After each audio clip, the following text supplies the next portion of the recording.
ED का सबसे तेज हथियार और मोदी साहब का सबसे तेज हथियार ईडी की पावर जो तेज हथियार था, जिसके दम पे ईडी गिरफ्तार, जिनके बयानों पे गिरफ्तार कर लेती थी, वो हथियार सुप्रीम कोर्ट ने खत्म कर दिया। बड़ा झटका मोदी साहब के लिए। और ईडी जिसके दम पर 17 2 साल और 3 4 महीना लोग जेल में रहते थे बिगड़ सबूत के, सिर्फ गवाह के बयान पे, चाहे वो गवाह दोषी क्यों ना हो, लेकिन उसको ही दबाव बना के बयान दिब्बा के और ईडी गिरफ्तार कर लेती थी। तो दोस्तों विस्तार से बताते हैं। आप देख रहे हैं प्रेम फैमिली चैनल। अगर सब्सक्राइब नहीं करा है तो चैनल सब्सक्राइब कर लीजिए। वीडियो थोड़ी लंबी हो सकती है, लास्ट तक बने रहिए। तो दोस्तों मैं बात करता हूं, सुप्रीम कोर्ट ने ईडी का जो तेज हथियार था, जिसके दम पर किसी को डरा के और किसी को भी खड़ा करके दोषी के खिलाफ बयान लेके और उसको गिरफ्तार कर लेती थी, आज वो सुप्रीम कोर्ट ने वो खत्म कर दिया है।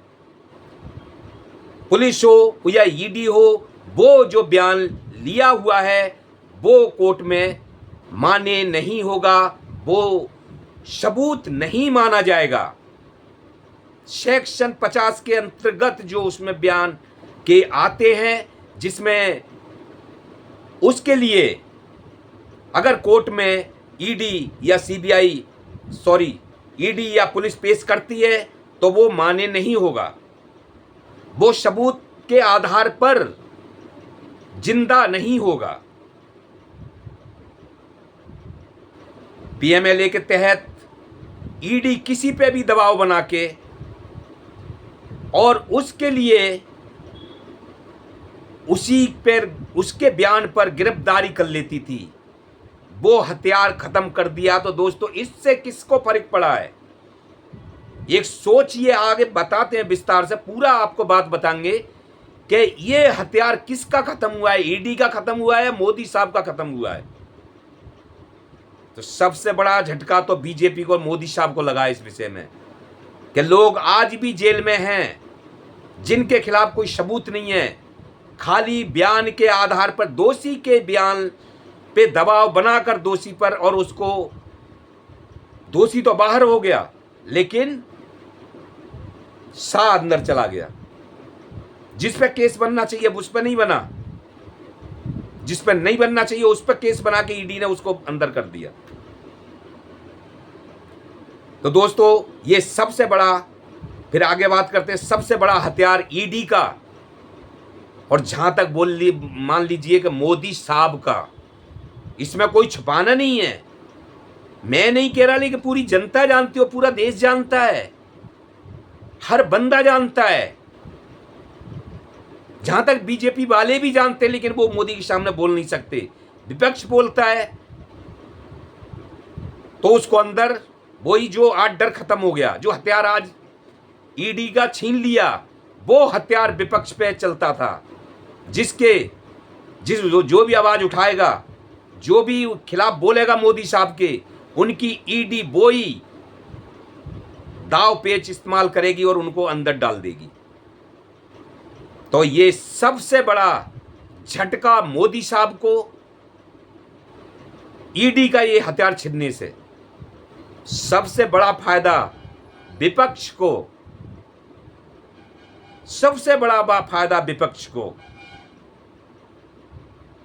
अब आगे हम बताते हैं इसका कि दोस्तों आप देख रहे हैं खुद ही, हेमंत सोरेन, ठीक है, उस पे दबाव बनाया, उसको बिगड़ सबूत बयान लिए, उसके पूछताछ करी और उसके बाद में उसको अंदर डाल दिया ईडी ने।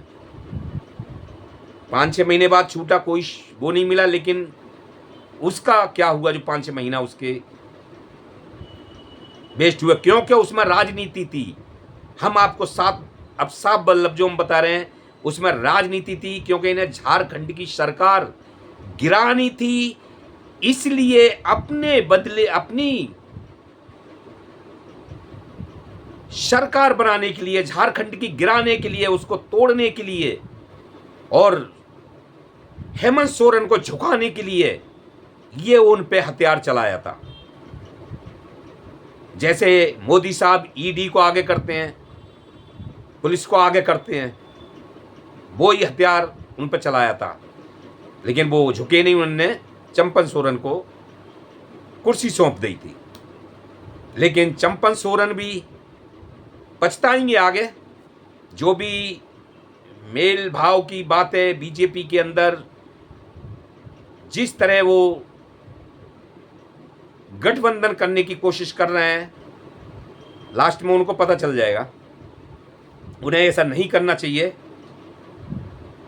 राजनीति का इतना बड़ा आपके पास अनुभव है, आपको ये बहुत सोच समझ के डिसीजन लेना चाहिए और फिर सोचना चाहिए कि देश में चल क्या रहा है, क्या उसमें आप भी शामिल होना चाहते हैं। जो आज सवाल बन रहे हैं, जो उठ रहे हैं, कल आपकी कुर्सी आपसे छिन जाएगी और आप भी अंदर होंगे। तो दोस्तों चलो उसकी बात वहां खत्म करते हैं। अब चल रहे जैसे संजय सिंह 5 महीना जेल में रह के आए, वो ही सेम चीज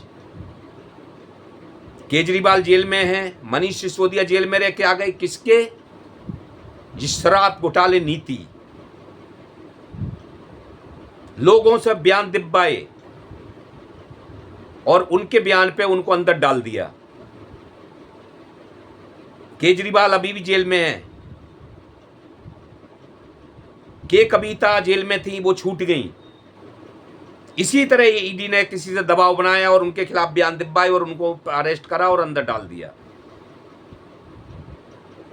तो दोस्तों केजरीवाल अभी जेल में है। अब मेन चीज करते हैं जो सबका जो है ना, चाहे तो वो हेमंत सोरेन हो, चाहे संजय सिंह हो, चाहे मनीष सिसोदिया हो, के कविता हो या केजरीवाल हो, ये सब की जड़ एक ही है। जो जड़ से खत्म होती है फुल तक, वो उसी झमेले में सबको फंसा रखा है। अब देखिए, मंगूरा रेड्डी का बेटा 11 फरवरी 2023 को अरेस्ट होता है। 11 फरवरी 2023 को अरेस्ट होता है। 5 महीना जेल में रहने के बाद 16 जुलाई को, उससे पहले नहीं उसने बयान बदल दे, उससे पहले नहीं बयान बदल देते। जो भी केजरीवाल के खिलाफ बयान जो दिब्बाए गए थे, जोर जबरदस्ती कर रहे थे, वो नहीं दे रहा था। और उसके बाद उसने 16 जुलाई 2023 को बयान बदले। ठीक है। उसके बाद 18 जुलाई को 2023 को ही, जब केजरीवाल के, वो उसको अरेस्ट इसलिए किया था कि केजरीवाल के खिलाफ बोल। एक और है इसमें फंडा, एक और है मुद्दा जिस पे जो प्लानिंग बीजेपी, मोदी साहब कहिए, मोदी साहब काफी दिन से प्लानिंग में थे, वो मैं बताता हूं बाद में। तो 18 जुलाई को 2023 को छूट जाता है मंगूरा रेड्डी का बेटा राघव रेड्डी।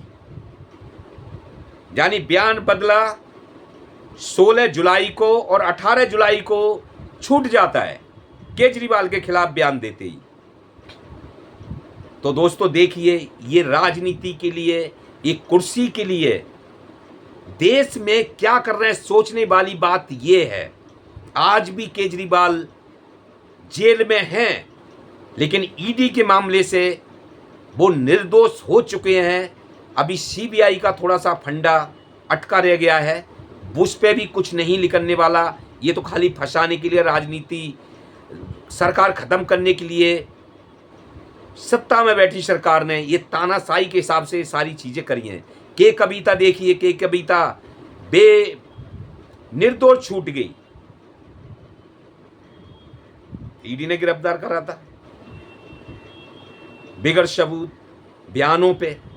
तो जो जो खत्म करा है ईडी का तेज तलवार, सबसे तेज हथियार, जिसके बलबूते पे मोदी साहब और ईडी गिरफ्तार कर रही थी, आज वो डर लोगों के और विपक्ष के दिल से निकल गया है। सुप्रीम कोर्ट का ये एक सल्यूट करने वाली बात है कि सल्यूट किया जाए उतना ही कम है।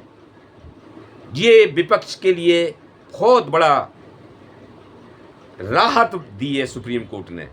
अब चलते जो हमने पीछे छोड़ दिया था कि जो मंगूरा रेड्डी, ये प्लानिंग थी बीजेपी की, खाली ये गिरफ्तारी कविता की या संजय सिंह की या फिर केजरीवाल की या हेमंत सोरेन की, ये ही नहीं, सिर्फ इससे बड़ी प्लानिंग कर रही थी बीजेपी।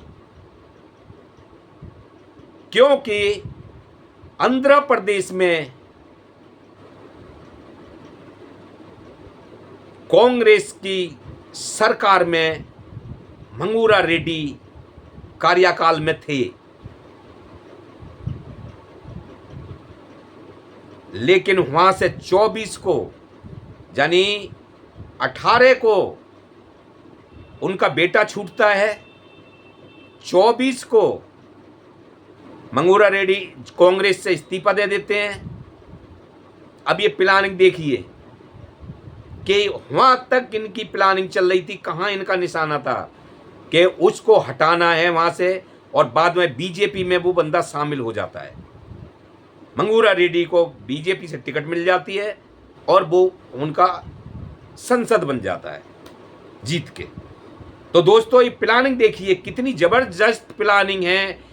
ये क्या पूरी रात मोदी साहब की और ईडी की विपक्ष के खिलाफ रणनीति रची जाती है, गुप्त मीटिंग होती है जिसमें पूरी रात में प्लानिंग बनाई जाती है क्या कि किस तरह कहां से किसको तोड़ना है और इसकी कमजोरी नस कहां पे है और फिर उसको यहां से गिराना है। ये सारी चीज कैसे सरकार खत्म करनी है, कैसे खरीदना है।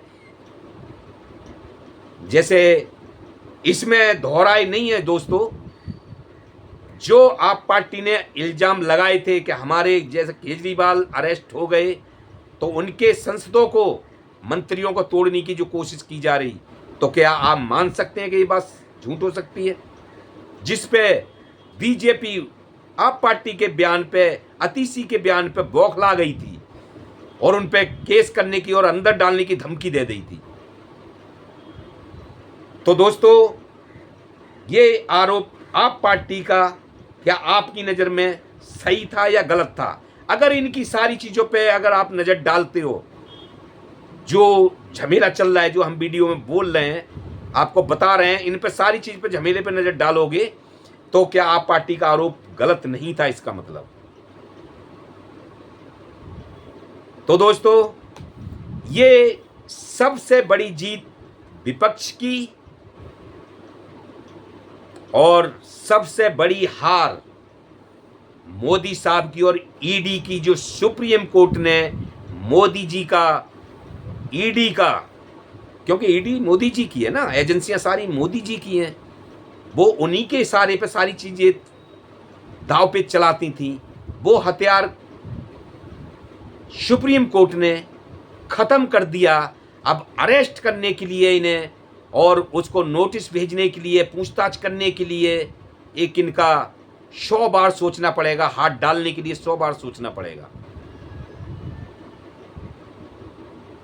दबाव बनाने के लिए। तो सुप्रीम कोर्ट की ये सारी चीज नजर में थी दोस्तों, नजर में थी, लेकिन फैसला सुनाना बाकी था, जो अब फैसला सुप्रीम कोर्ट ने सुना दिया। केजरीवाल ने भी इसका विषय में सुप्रीम कोर्ट में सवाल उठाया था कि मंगूरा रेड्डी ने पहले से मेरे खिलाफ बयान नहीं दिया, अब मंगूरा रेड्डी के बेटे राघव रेड्डी ने मेरे खिलाफ बयान दे दिया और वो छूट गया और मुझे अंदर उसको जमानत मिल गई और मुझे अंदर डाल दिया। सवाल तो और भी थे दोस्तों,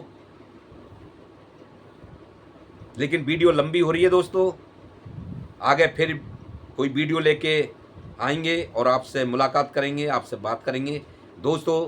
लेकिन इसका मेन यही है कि यहाँ मोदी साहब को, ईडी को बड़ा फटका लगा है और विपक्ष को बहुत बड़ा फायदा हुआ है। नमस्कार।